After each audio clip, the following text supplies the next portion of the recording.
Hey sports fans, Coach Nick here, and welcome to BBallBreakdown. I want to talk to you about our buddies over at Boing Vert, who have created the all-time best-selling video jump series to improve your vertical jump. So you have to check it out. And if you go to boingvert.com/Coach Nick, you can save big time. Only $9 to buy the entire series, plus you get access to Basketball Brain, a great way to train the mental side of sports, which we've gone over time and again how important it is. So check it out. Hey sports fans, Coach Nick here, and welcome to B-Ball-Breakdown. I am pleased to be at the Sacramento Kings practice facility to talk about basketball with Vance Walberg, the assistant coach of the Kings. And Coach, you are renowned in our circles for inventing the dribble drive motion offense. And my first question to you is, how much of that offense is built into what's happening on the court for the Kings this year? Well, what George wants to do is, when we first come down, to try and go into flow, which is a lot of dribble drive stuff. Then if we don't get anything out of the flow, then we'll run the play, and then from the play, if we get nothing from there, end everything back with the dribble drive flow game that he would like to see. So with the clock being 24 seconds, it doesn't seem like you have that much time, but are you able to flow, do an action, then get back into flow? You have enough time? Yeah, because like even off of, let's just say we come down and we have a nice simple, flow action, nothing, back it up. Ray John comes down and runs a little, say, mid pick and roll. Now off the mid pick and roll, once we hit the shake up, now we're all in our dribble drive principles. Okay. So we're incorporating everything, kind of the principles with parts of the offense. Some of our audience might not know exactly the basic principles, and wonder, can you give us a quick outline? Is that easy to do? Yeah, I mean, it's really very simple. The number one is just having the attack mentality. Having that every time you get that ball, you want to be able to try and attack that rack. The second key to it is opening up the gaps, and that's probably the biggest, and that's the hardest at this level. In junior college, high school, it's easier because the guys are moving. In the NBA, because there's so many games and so much movement, a lot of times for them to keep cutting is tough. But so if I can cut to create a gap, that's what I want to do. Okay, or I can pass and cut to create a gap. Either way on that. And then the last part of really the main part of the dribble drive is the spacing. So once somebody cuts and somebody starts moving, that ball goes on the ground, everybody should know where they're supposed to be.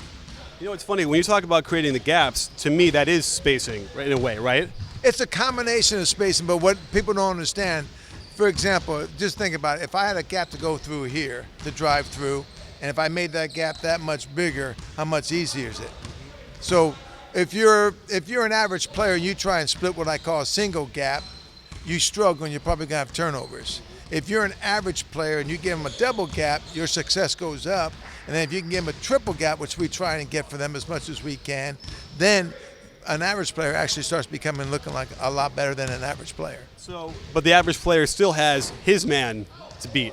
Yes, and then that's the other part of the dribble drive. I think one of the changes you're starting to see in the game is not only are you going to catch and go, we're trying to get them to go and catch. So instead of catching it standing, we love to see what we call a kick up, so we're in motion getting it and be able to go downhill instead of catching standing and then trying to attack. Or a kickback, which is coming from behind, is where if I drive, instead of passing me here standing and then going, I drive, and then I'm catching it on the move. I'm a big hop guy, full disclosure. Everybody knows that on my channel. I'm a big hop guy. And we also believe that you're never more open than on the catch. That's why you're getting the ball. Do you believe in the hop, and do you incorporate it in dribble drive? I believe on the go instead of the hop. Now, when you say hop, just so I know exactly what you're talking about, you're talking about making that big jump stop? Well, no, that's one thing. We have to change the name. It shouldn't be called a hop because that implies up. It's a drop, 2 inches, very quick, very explosive. And the way we do it, and you watch like Kawhi Leonard do it, is the defense is being read as he's catching it. If he's got enough space, it's a hop into a shot. Both feet come up and boom. Or if he doesn't and wants to attack the closeout, he goes into his hop and then comes down split foot and blows by the guy. So what kind of footwork are you kind of drilling into this? I'll be honest with you. When it's on the go, there's really no footwork. You just continue moving. When you're standing, or let's say you're shooting, I'm a big left-right or right-left guy. Okay. So again, at this level, players already have been ingrained so much with what their strength is. It's not like I'm going to change them. Now, if they're struggling, we will make the suggestion, hey, let's try and do that. And so, fundamentally, when you're getting down to business with the NBA level players, like, does that happen? Do you get out here? Are you working on turns and pivots and that basic stuff? Amazed. John Welch is right over here right now. John's one of the best workout coaches. He'll break all that stuff down. Again, what we try and do is we're trying to get our players, 45 minutes before practice, a half hour after practice, to where we can do a lot of the breakdown. Not only get shooting, but a lot of how do you drive, how do you clip the hip, how do you hip bump first, and all those things. Now, are you a part method or a whole method coach? Probably both, but I'm whole first. I love going whole first. I love showing them, and then individually breaking down the different parts for them. And then is it related to the fact that, like, if you wanted to break it down into parts originally, it might just take too long at the NBA level? You just don't have enough time to really spend 3 weeks teaching an offense? Definitely that, because you get so little practice time at this level. But the biggest thing I think is, I think once they see the whole, and you can show it real easy, then they can start saying, okay, that's what a double gap is, that's what a triple gap is. I think it's a lot easier that way. How long has the offense been kind of running and you've been instituting it for the Kings? Is this year? No, I came with George last year, but I spent 8 years ago. George gave me a call and flew me in. I was coaching at a junior college or wherever the heck I was, and they said, hey, do you mind just showing me some of this? And our friendship developed from there, and then a couple of assistants, one main assistant, John Welch. We were good friends, and so I kind of just kept in touch with John and with Coach, and he was real interested. One thing about Coach is he wants to, always try and get better and learn different things, and a lot of things that he believes in. I was, 18 years ago, I was a real big believer in three-year key, and that's really what started all this. And that's how we broke the whole offense evolved by the three-year key mentality. So describe three-year key, because I'm kind of curious to see the evolution of how you got to dribble drive.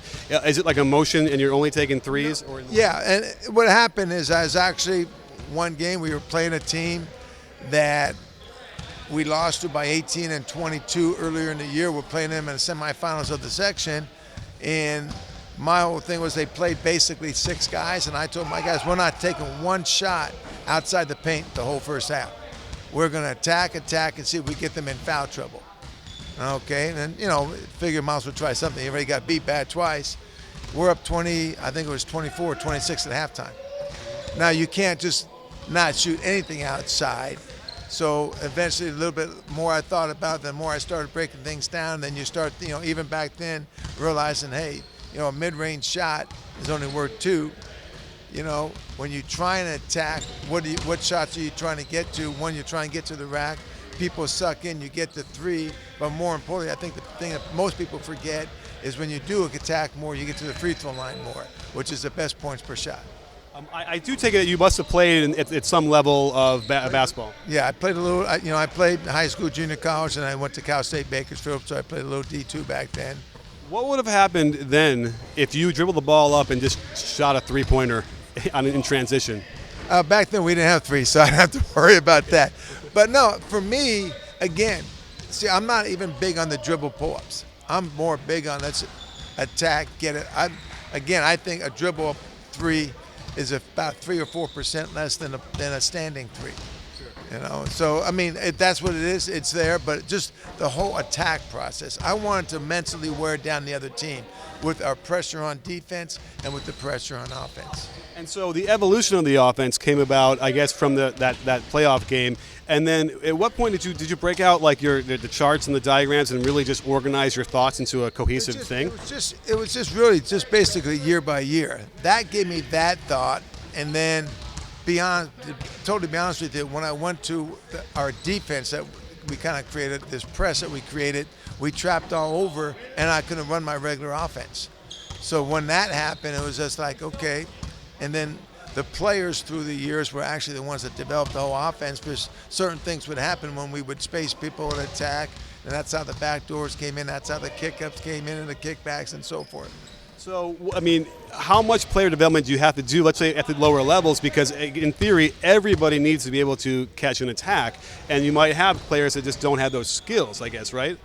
Yes, but here's the beauty of the dribble drive. If you're a guy that can really shoot the ball, wouldn't you love to be in this? We're going to spot you up, and you're going to, because the way we attack, we're going to suck people in. You're going to get a lot of threes. Now, if you're a guy that can really attack, which more guys, I think there's a lot more guys that can attack and drive than there are really good shooters.